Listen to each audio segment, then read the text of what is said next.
Boa noite a todos, é um prazer recebê-los, os encarnados, os desencarnados, né? E nós somos o grupo 5, Espiritista em Michigan, e temos como principal objetivo aí a divulgação do Espiritismo, o sistema do Espírito, para quem estiver interessado. Agora a gente tem essas palestras, a gente grava isso pode ir para o nosso planeta inteiro.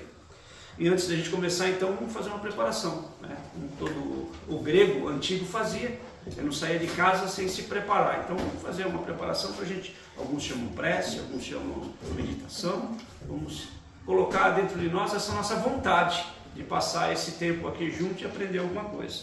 Então, vamos relaxando, sentindo aí o ambiente preparado por essa espiritualidade que está aqui antes da gente, pelos encarnados também, que vieram, arrumaram as cadeiras, colocaram as coisas todas aqui, esses seres abnegados que estão sempre preparando para a gente alguma coisa, nos ajudando.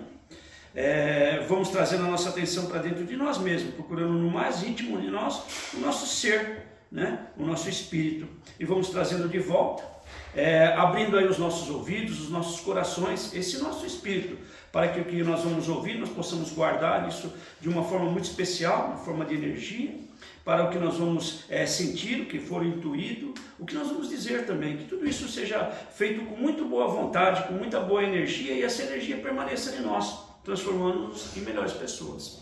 Que esse é o nosso ideal, sermos melhores, né? Que assim seja.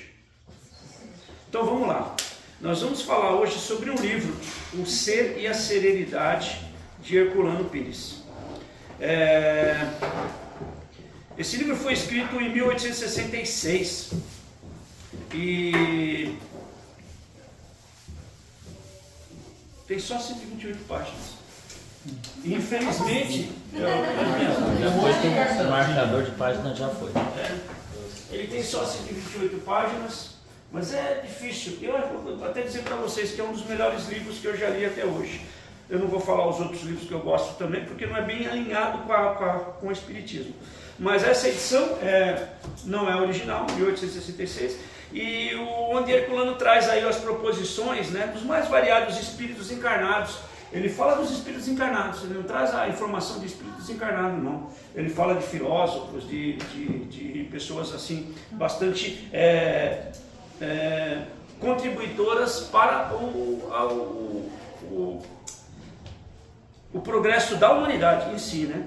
Então, esses espíritos no nosso planeta, né, assim, ele chama toda essa informação que ele colocou no livro como ensaio da ontologia existencial, ontologia do ser, né?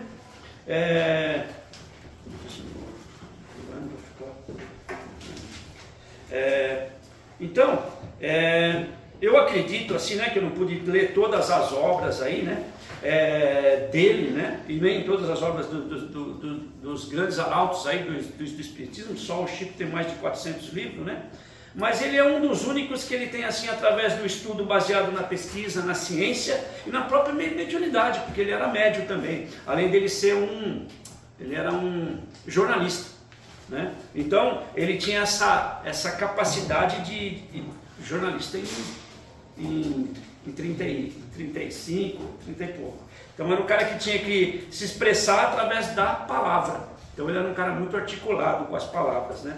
Então ele foi um dos que eu vejo assim que traça esse caminho lógico do espírito em direção à era espiritual, não à era material, né? Então a gente abre o livro dele, né? Ele abre o livro, um prefácio com a filha dele, Heloísa, que fala que Herculano era um homem sereno, né? O livro é o ser e a serenidade, duas coisas que é difícil da gente entender. A gente não entende o ser, porque o ser para os espíritas, por exemplo, é o espírito. A gente tem muito pouco conhecimento do espírito, né?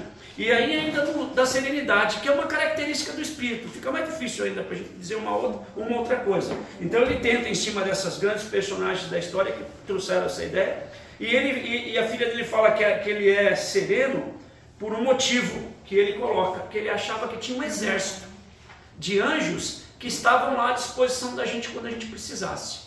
Interessante que ele não fala que era assim, anjos bons que estavam lá para ajudar ele em coisas boas. Ele fala que eram anjos que estavam à disposição de ajudar quando a gente precisava. Então, a gente já ouviu falar de anjos caídos, que é de outra história, não é nada da linha do espiritismo, mas sabe que tem anjo mau e tem anjo bom. Então quando ele fala que esses anjos estão à disposição, são os bons ou os maus. Ele foi bem complexo, ele é bem direto nas coisas. Como ele deixou isso aberto, os anjos bons ou maus estão à nossa disposição, é só a gente querer. Então ele tem que ter, já começa daí esse cuidado. Se a gente está pensando na serenidade, que a gente queira uma coisa que nos faça sereno, não uma coisa que nos deixe agitado.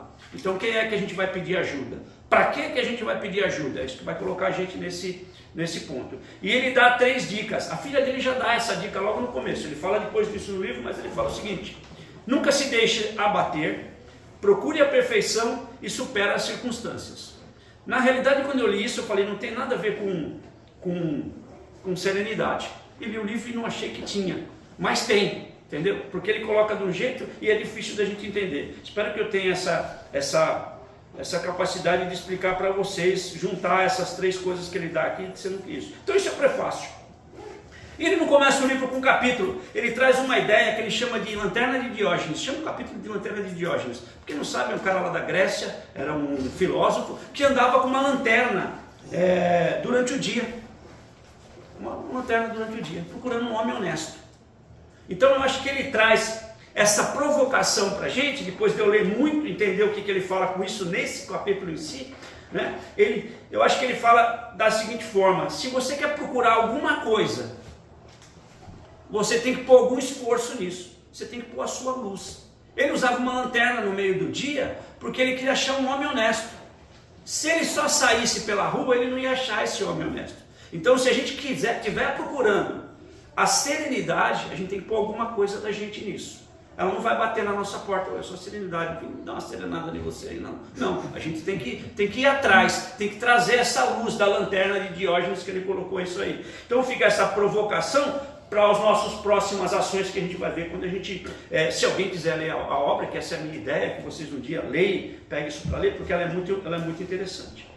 E ele também, como jornalista, que eu falei para você, ele se expressava naquela época de uma forma que não é hoje. Hoje você pergunta para Gemini, ela faz para mim alguma coisa sobre isso, ela faz, não precisa nem se expressar, ela põe lá, aí está fazendo tudo. Na época dele não, alguém ia lá, ele via a coisa, batia uma foto, só saía depois de uns 3, 4 dias, eu olhava a foto e não saía do jeito que tinha que fazer, eu tenho que fazer assim. Então ele era bom nisso. Se vocês ver o livro, depois eu pegar uma frasezinha só e ler, vocês vão ver como é que ficou difícil fazer essa palestra aqui. Então ele dedica um ou segundo capítulo para falar de algumas coisas, colocar algumas palavras que ele usa, que são palavras de outras pessoas que já usaram, mas usaram no tempo dela, tipo assim, Sócrates usou, Sartre usou, Kierkegaard usou, tantos outros filósofos usaram, mas em diferentes situações. E ele traz essa situação, essas palavras, para o conhecimento que ele tem do espírito, né? E ele chama, né, esse estudo de ensaio da ontologia existencial, do ser, né? Então ele traz todos esses conceitos desses caras antigos.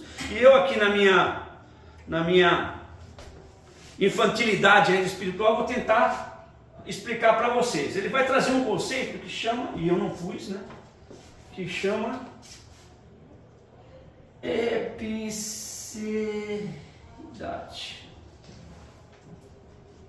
Essa epiciedade é o caminho do espírito do étipico do arquétipo. Para quem está achando que está escrito arquétipo aqui e está achando que é arquétipo, está totalmente errado. Arquétipo é aquela figura de imagem que você se expressa para poder ser aquilo. Dou um exemplo típico para vocês. Vocês entram na sala do seu chefe e tem aquele leãozão grandão assim de ferro, tudo legal. E você fala, pô, meu chefe tem, conseguiu o chefe por meu. Aí você vai lá e compra um urso desse tamanho assim, põe na sua mesa. Aí o chefe olha aquele seu urso, você não entende nada de arquétipo, pôs na sua mesa. Ele olha assim, pô, na savana não tem urso, né? Porque o leão para ele é um símbolo do que ele quer chegar. Ele é o dono da savana, ele é o dono ele é o mais forte, ele é o dono das outras leoas que tem lá. Então tudo para o leão, pô, mas o urso é grande, né, meu? O cara, você compra aquele grizzly, 3 metros de altura, o cara fala assim, sabe o que ela faz? Manda você embora. Porque o arquétipo é o que você quer ser e você expressa, não tem nada a ver com isso aqui. O arquétipo é a ideia do espírito no seu desabrochar, no seu conhecimento, na sua primaridade. Então aqui a gente está ligado ainda aos conceitos instintivos, né? E poucos emocionais. E quando a gente passa para o arquétipo, a gente já está indo na direção da espiritualidade, da pureza, do conhecimento, do self-conhecimento e do conhecimento dos outros.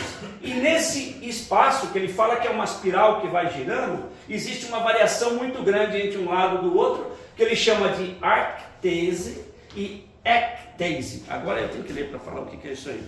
É a situação correspondente à dinâmica da epseidade. Ou seja, na minha direção para o Ártico, que a gente está tudo aqui no embaixo ainda, né? Nossa direção para o Ártico, a gente varia entre um ponto elevado e um outro.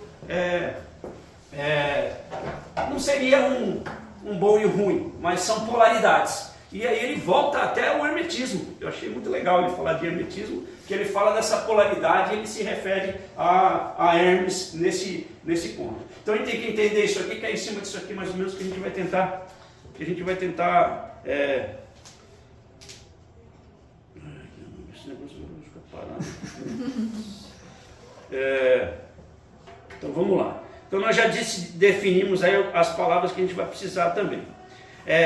Então ele chama essa epseidade como um momento de individualização, que inicia no ético e vai para o que é o primário da individualidade, o casulo psíquico do indivíduo, e se fecha no processo de relação pelo próprio contexto natural. Nós começamos a se identificarmos. O Espiritismo fala disso, né? Quando é que eu decidi que eu sou eu mesmo? Chegou uma hora lá que eu vinha lá de pedra, de alface, de abóbora, sei lá de onde, mas eu cheguei numa situação que eu me vi e falei, pô, eu sou eu. Eu não sou vocês, então se eu sou eu não sou vocês, então nós somos diferentes. O que aconteceu? A minha individualidade apareceu aí. Aí eu entrei nesse conceito do meu ético. E aí eu vou começar a me desenvolver, certo? Milhares e milhares de anos aí, né? E o arquético é exatamente quando a gente vai se abrir para o cosmos, ou seja, a gente vai ter a nossa vida universal. Legal que ele traz esse conceito de vida universal, né? Então a gente sempre fica no espírito, mas você virou, como é que chama?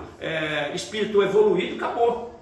Aí eu acho que a gente vai começar a tocar harpa, né? Que é a versão de outras religiões aí, né? Mas na realidade não, ele expande isso aí para a nossa vida universal. Como a gente já entende que existem vários universos, a gente vai ter que ser meio que, né? Se a gente for juntar isso com a nossa dinâmica, esse cara era bom que está vivo, porque se ele estivesse vivo a gente poderia, sei lá, fazer outras perguntas aí. Então, ele começa a falar da serenidade humana, afirmando que a serenidade humana ela baixa do céu, e a gente consegue ver ela onde ela se manifesta, né? Mas ele fala que os homens admiram essa serenidade, mas vivem na inquietação. E por quê? Ele vai dar umas informações para a gente aqui a respeito disso, né? Ele fala que ela está nas flores, está no vento suave, na manhã, na primavera, mas também está na fúria das tempestades. Da mesma forma que serenos tiram os sóis no firmamento e os elétrons em volta do ciclo atômico, né? E ele vê essa serenidade em 1935, 30 anos antes dele escrever esse livro, na cidade onde ele morava, Cerqueira César, que ele chamava de uma cidade pacata. Pacata o que é? É uma cidade que não é agitada, certo? Então uma cidade calma. E aí é que ele traça essas 3 regras que eu falei para você. Nunca se deixa abater, procura a perfeição e supera as circunstâncias. Então ele fala num dos capítulos sobre a aproximação da serenidade. Seria muito bom que se funcionasse essa aproximação da serenidade. Eu me encontraria em um lugar sereno e eu adquiriria essa serenidade, né? Então ele fala que infelizmente não é assim. Porque para a gente ser sereno, a gente precisa ter essa serenidade em nós. E para adquirir essa serenidade em nós, a gente não tem que pegar ela nas outras coisas. A gente pode notar ela nas outras coisas, mas a gente nem sabe o que é para ir lá e pegar. Na realidade, ela tem que sair de nós, né? Ele fala assim, que ele fala de uma pessoa, você já ouviu falar de Anne Besant? Ela era uma inglesa do século XIX. Ela trabalhava na Sociedade Teosófica, que era liderada por Helena Blavatsky. Já ouviram falar dessa mulher? Escreveu Teoria Secreta, né? Teoria Secreta, acho que chama. Tem uma médium que diz que recebe essa Helena Blavatsky. E ela fundou essa Sociedade Teosófica, e ela tem uns livros muito legais, e essa Anne Besant trabalhou com ela, deu oportunidade, isso no século passado, 19. século XIX. E aí a Sana Bessan perguntou para ela, como é que eu poderia melhorar, porque você é tão assim, não sei o que. Ela falou assim, ó, você vai se empenhar a colar o selo nas cartas. Você cola selo muito mal, entendeu? E aí ele diz o seguinte, da perfeição das minúcias chegaremos à perfeição das estruturas e dos comportamentos. E essa, sair de um ponto baixo do ponto alto, é quando a gente sai da ectase e vai para a arctase. Nesse evolução da epseidade aí, certo? Então, ele diz que quando a gente se aproxima da serenidade, que a gente não se aproxima da serenidade através de palavras suaves, através de gestos, através de tudo. Porque tudo isso aí vai abaixo quando a gente quer se sentir sereno. Porque isso não ajuda a gente de forma alguma. Se eu querer ser sereno, eu não vou ser sereno por causa disso. Ele explica de uma forma aqui que eu não entendi, sinceramente, mas eu vou ler de novo depois. Mas é quando você quer muito uma coisa, e tem essa lei da polaridade também. Eu já vi outras pessoas que são palestrantes espíritas, que eles falam, quando você quer alguma coisa, você cria uma energia para que isso afaste de você.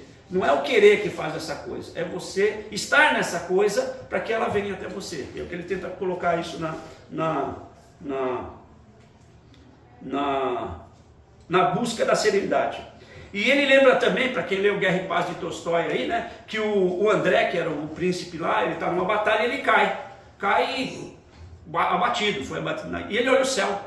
E nesse ponto, o Tolstói fala que ele sente essa serenidade. E ele fala que ele caiu na serenidade. Então a queda, que é uma coisa natural, ele coloca isso aí também, que a queda é um lugar que é uma coisa natural, é uma coisa constante e natural, né? Que às vezes cair é bom. Então ele cai ele fala que ele cai na condição de árquetipo. Essa condição de árquetipo, ela acontece também aqui. Você vai para um lado e para o outro nessa tendência de subir, que já é a nossa tendência à espiritualidade. Para a gente conhecer o que é o outro lado, e é só nesse outro lado que a gente vai estar entendendo o que é essa serenidade, né? Então ele diz aqui, né, que para você não se deixar bater, ele já está lá no chão, quase morto, mas ele vê o céu, ainda tem coisa, porque ele vê mais coisa que ele não via quando ele estava bem, quando ele estava são. Então ele traz essa ideia, né, que ele fala que se você se deixa bater, você fecha a válvula da espiral da epseidade e permanece o indivíduo como indivíduo, ou seja, no torvelinho da precipitação tipo, aqui embaixo, a gente não sobe. Dá para ver que isso aqui é uma espiral subindo? Agora dá. Tá.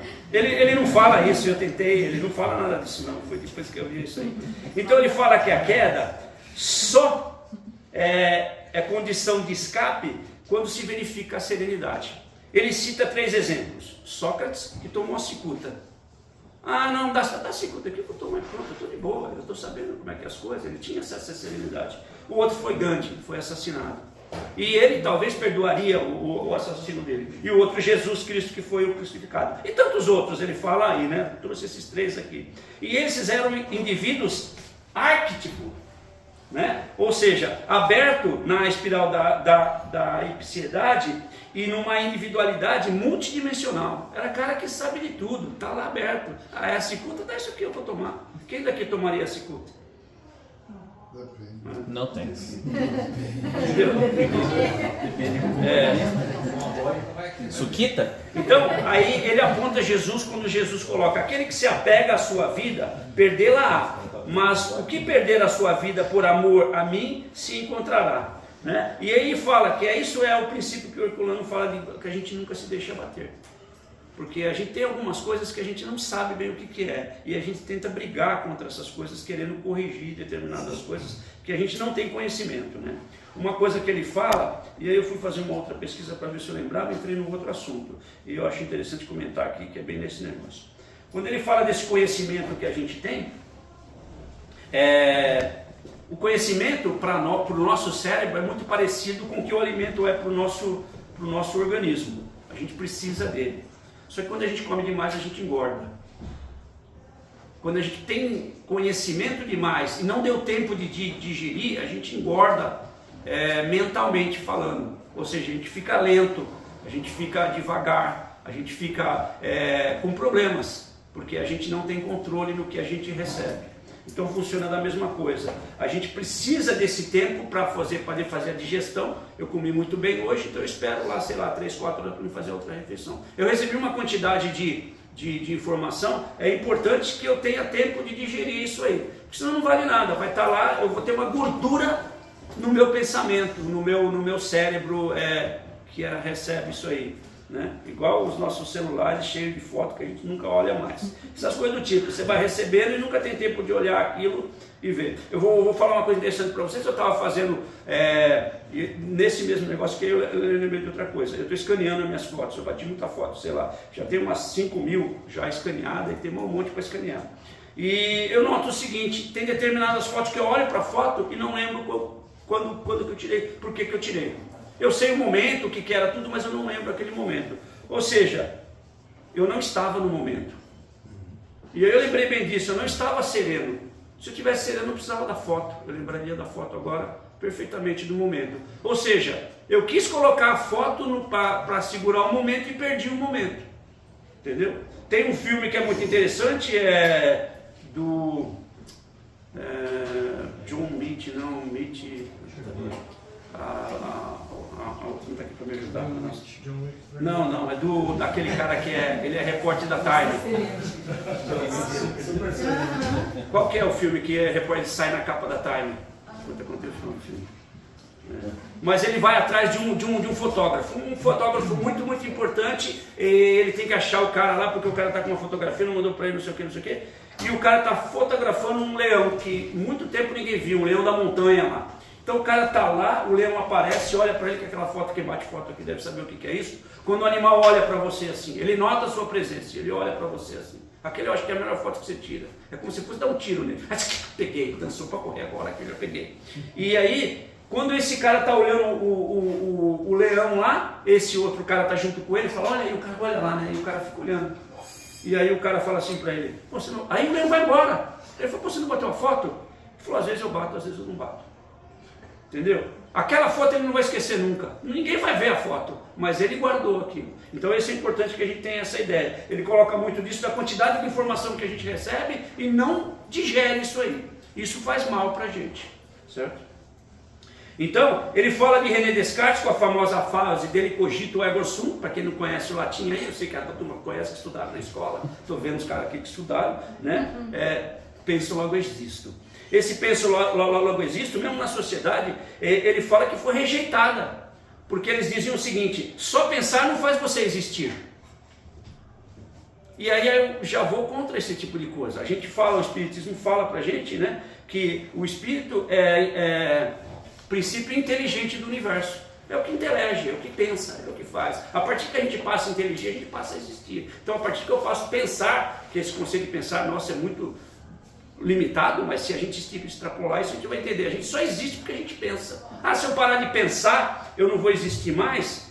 Não, nós não paramos de existir uma vez que a gente passou a existir, mas nós podemos perder grande parte do nosso conhecimento próprio e virar alguma coisa que não é bem com forma, porque a gente não está pensando em ser aquilo que a gente é. Estamos pensando em outra coisa, estamos perdendo nosso tempo com alguma outra coisa, né? Então ele fala, assim o homem em geral é alienado na precipitação. Aí tem a minha parte, né? Que eu, trocando em miúdos, uma Maria vai com as outras. Desculpa se tem alguma Maria, mas mostrando a nossa característica de éctico. Então, ele traz essa ideia desse cara que ele tem esse conceito ainda bem rudimentar, ele se manifesta aí dentro de uma fragilidade que ele não conhece, mas sofre muito em cima de uma coisa que ele não tem conhecimento. Ele chama esse homem de homem polar, né? E esse homem polar, ele está bem no começo do éctico aqui, e ele está tentando ainda entender através do que as coisas físicas trazem para eles, os sentimentos, né? Então, esse cara vive num mundo antropocêntrico. Alguém sabe o que é? O homem é o centro, certo? Esse mundo antropocêntrico, né, o Herculano define ele, que ele está conectado no éctipo da própria individualidade. E é um cosmo cheio de conflito, que é o que a gente sabe, né? Você acorda de manhã, não sei se é o caso, compra uma bicicleta, e tem tanta coisa para pensar e não tem o nosso raciocínio num lugar lógico. O que realmente é bom para mim? O que eu preciso? E é isso que ele coloca. Ele chama o mundo, ele divide o mundo em três dimensões. Aí, o pequeno mundo, o mundo das atividades humanas. Ele fala do mundo, esse é o mundo da nossa Terra, né, onde todos os sistemas aqui existem. Ele fala do mundo, ele fala do pequeno mundo, que é o meio das atividades, o mundo das atividades humanas. Ele fala do mundo normal, é a nossa Terra e todos os sistemas que aqui existem, e a gente nem conhece todos, né? E ele fala do vasto mundo, abrangendo a totalidade universal. Exatamente onde a gente se situa, do éctico até o ártico, né? Um mundo pequeno, um mundo grande e uma meia coisa aqui que a gente vai vivendo. Nessa existência do homem polar, que é aquele cara que está sempre ligado em alguma coisa, ou em várias coisas com a mesma polaridade, né? Ele traz um outro cara que ele chama de homem multipolar. Esse segundo conceito dele, né? Ele fala que acontece na subida da epseidade, que é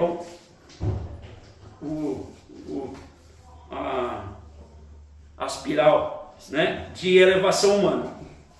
E ele diz o seguinte: do ético ao arquétipo, a gente amadurece o altruísmo e avançamos na direção do destino humano, que é ser espírito. Entendeu? A gente é espírito, mas não sabe o que é. Eu já comentei com vocês aqui que já faz um tempo atrás, foi uma das vezes que eu li o livro dos espíritos, eu cheguei à conclusão minha, não foi Kardec, não foi ninguém que falou nada, que eu acho que o espírito elevado, aquele que a gente chama, escala 100 a 103 dos livros dos benefícios, escala 1, que os caras já chegaram lá, já sabem tudo, esse cara chegou aí porque ele sabe que ele é espírito. Ele sabe qual é a capacidade que o espírito tem. 2, e ele sabe que ele tem que usar essa capacidade para melhorar ele e as pessoas que estão do lado desse. Esse é o espírito elevado. Viu que é fácil, né? Entendeu? Então, daí vai. Aí falar, então, quando ele fala dessa polaridade, né? Ela fala que quando o homem entra nessa polaridade, ele tem capacidade de entender várias coisas que são opostas, a diferença de uma para outra. Não vai dar. De uma para outra, ele ultrapassa todas as voltas dessa espiral da epicidade, que depende de uma condição de equilíbrio. Então ele tem essa polaridade, ele não está caindo para um lado, ele não está caindo para o outro, né? E ele fala que não tem não existe um passo excessivo, necessário, ou que você tem que fazer para sair de um homem polar para um homem multipolar, né? Aqui ele fala de uma coisa, e depois eu fui olhar um livro do outro cara que eu li, para ver se eu entendi o que ele falava aqui. Tem um cara que chama, ele fala The City of the Soul, inclusive o livro tem aqui, ó, fazendo propaganda aqui dos nossos concorrentes, mas aí ele fala da City of the Soul, e ele fala do cara que Five Sense indivíduo, ou um indivíduo com 5 sensos, e multisense indivíduo. Como é que ele explica isso de uma coisa legal para Gary Zukav, depois você espeta ali, é só pegar essa aqui. Mal tenho 3. O que é? Mal tenho 3 sentidos, mano. Então ele fala que essa é a diferença. Esse cara multipolar, ele ultrapassa essas voltas aqui de uma facilidade enorme, porque ele consegue se equilibrar nessas polaridades. Então esse equilíbrio lhe permite a vida serena e a morte serena, certo? Aí vocês falam assim, pô, mas o Herculano não diz que ele não é espírito, ele sabe que não morre. Morrer a gente morre. Você pode falar, não morreu, morreu. A gente sai dessa vida, morreu. Tudo bem, ele chama de desencarnar, mas que morreu. Né? E aí ele faz uma analítica da vida. Ele aponta que as definições filosóficas, religiosas e mesmo científicas não atingem a vida, como a vida ela é, né? Ela passa dentro das nossas concepções. A ciência explica como ciência, o espiritismo explica como espiritismo, e eu pego tudo isso aí junto e eu acho que a vida é de um jeito que eu quero. Então, essa vida analítica, ele faz um capítulo grande com ela, né? E ele fala assim, ó, então tomamos a vida como o ato de viver, mas o ato de viver a nossa vida em relação a todas as outras vidas vividas no nosso redor, no tempo e espaço. Então ele dá uma esticada nesse conceito, nessa pequenez que a gente tem de que a vida é alguma coisa assim, só nossa, ou que a gente está aqui envolvido nisso. Nós estamos envolvidos numa coisa bastante grande, né? Tanto que pelos nossos atos a gente ajuda ou piora essa situação, né?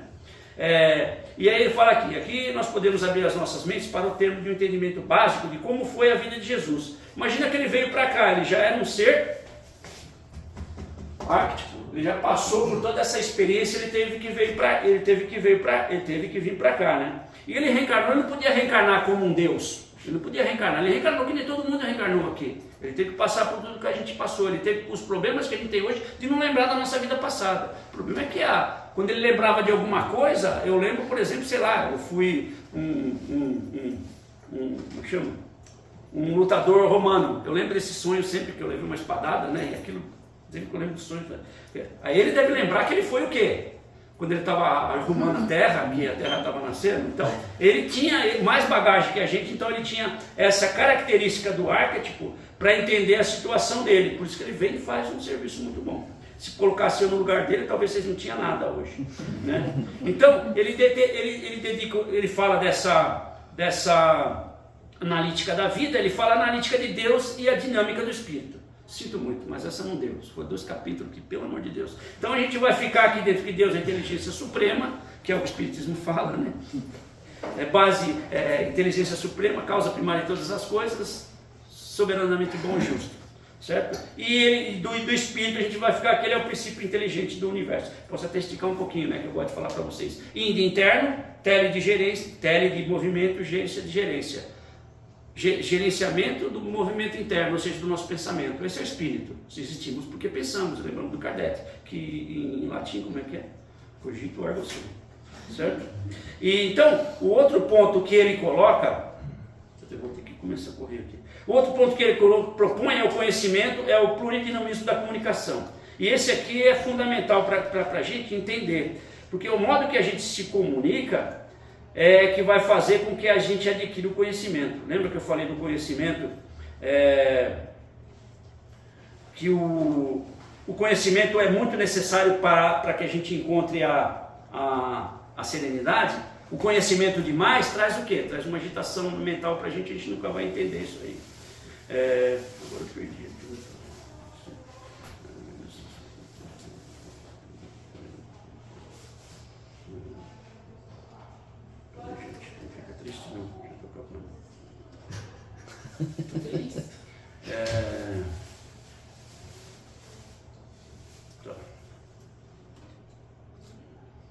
Então, como nós não nos preocupamos com o mecanismo da comunicação, nós subimos a espiral da epicidade, que existe um maior dinamismo no nosso pensamento, o que causa a nossa comunicação difícil e imprecisa, né? E a harmonia de todas as características do ser deve existir de uma elevação na espiral da epicidade serena. Portanto, as formas superiores de comunicação conduzem à serenidade, né? E ainda na intenção de conhecer o ser, o Herculano afirma que o determinismo, como resultado de todas as nossas determinações anteriores, né, e a liberdade com que a gente pode fazer que esse equilíbrio, ele torna o ser sereno. Então todo esse caos traz a serenidade quando a gente tem o balanço de um ser bipolar, não multipolar, certo? Multipolar. Muita palavra. Assim, ele traz também que não tem como a gente falar da serenidade sem falar da inquietude, que pode também ser serena. Você pode ser agitado, mas serenamente, se você tiver controle das coisas que você está pensando. Você não precisa pensar só numa coisa, você pode pensar em várias coisas, mas você não pode se perder nessa transição de uma coisa para outra, né? Lembra os computadores antigos que faziam vários processamentos, mas era um de cada vez, né? Processava esse, punha lá, processava esse, punha lá. Hoje não, hoje a gente tem vários cores aí que vai tudo ao mesmo tempo, né? Mas é isso que a gente tem que ser um computador antigo, não vai querer não ser que nem um computador novo, que a gente vai dançar, não somos preparados para isso, não estamos nessa serenidade ainda. Então, ele fala assim, por outro lado, o exame sereno do arquétipo, esse cara aqui em cima, nos leva a concluir que a serenidade não exclui a inquietação dentro dos nossos corações, na forma de uma serena inquietude. Serenidade e inquietação são dois polos do mesmo processo. E lembrando os princípios herméticos, ele traz de novo o hermetismo, da polaridade, precisamos estar atentos às energias a fim de enfrentá-la, utilizando uma contra-energia. Se você sentir alguma coisa que não é bom para você, você elimina aquilo. Não fica se magoando naquilo, né? O cara te fechou no trânsito, alguém corre aqui no trânsito, agora eu posso falar, não estou correndo? Então você esquece isso aí, é o que você aceita disso aí. E aí, ele continua, vou ter que cortar, porque senão a gente vai longe aqui. Nos últimos 3 capítulos, Herculano traz o conceito de mundo sereno, vida serena e morte serena.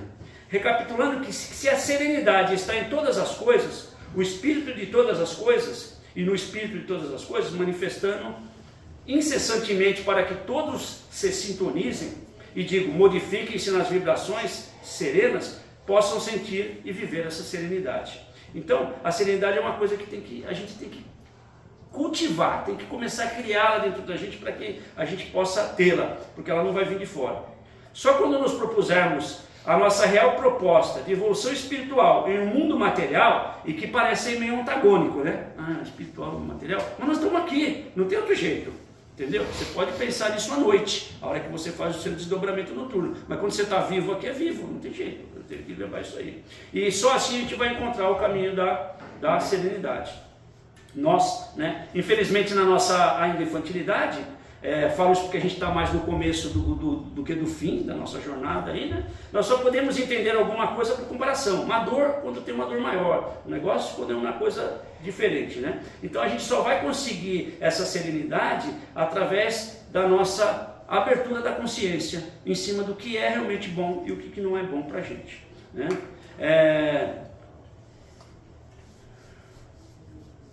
Nós não podemos classificar o éctico no plano social, nós não podemos fazer o mesmo com o arquétipo. É difícil a gente colocar essas duas, podia chamar de analogia, né? Que o ser humano acontece se a gente colocar isso no plano social. Porque um tem uma manifestação no material e o outro tem a manifestação no espiritual. Mas nós estamos encarnados, né, gente? Então a gente tem que procurar o arquétipo vivendo no ético, certo? Entenderam? Eu também não.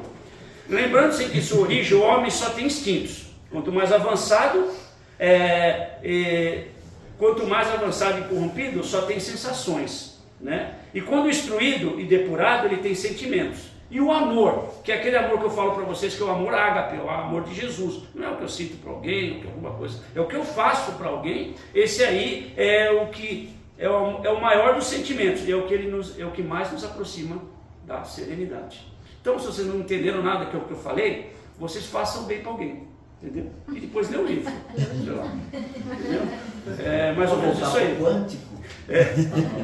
Certo? Então, ele cita o mandamento do Espírito, né, que a gente tem isso muito. Amai-vos e instruí-vos, como um processo de equilíbrio que consegue a libertação do ser na direção do arquétipo. Então, amar para saber e saber para amar. Né? E, portanto, a própria natureza humana. Aí eu acho que eu vou só esse pedacinho aqui, que isso não dá tempo. Então, a realização do homem sereno é, portanto, a própria realização humana. Então, o homem sereno nunca vai ser sereno sozinho. Entendeu? Aí é julgado. Sendo que contribui para a realização humana um ser sereno. Esse terá uma vida serena, possibilitando-se, independente de qualquer crença em reencarnação ou qualquer coisa, uma morte serena. Certo? Então, para os que notaram todo o conteúdo dessa palestra, né, desse bate-papo, ele foi direcionado assim ao ser encarnado. O Herculano, no livro dele, ele coloca para os dois lados. Se para o encarnado já ficou difícil para me explicar, a gente vai deixar esse desencarnado para o outro lado, né? Mas esse conceito aí o espiritual e material, todos eles se baseiam naquele conceito que ele chama de paligenésico, né? Que é aquele que a gente vai vindo em outras vidas, né?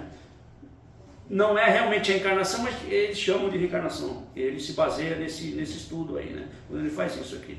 Mas eu só queria deixar na materialidade para que a gente pudesse ter essa oportunidade, como desafio aqui, né? Para os espíritas aqui que fosse ler o livro, né? Esse desafio, sei lá, o convite, o que a gente pode dizer que ele estende a todos vocês, que possam através dessa obra, né? Como eu falei para vocês, ele é um que eu gostaria muito que vocês entendessem, para a gente saber quem é o ser, quem é a serenidade. Tive que cortar um monte de coisa porque não deu tempo, né? Aliás, eu estava olhando isso hoje, que eu estava fazendo um negócio lá. Quem assistiu o filme Contato, Judy Foster?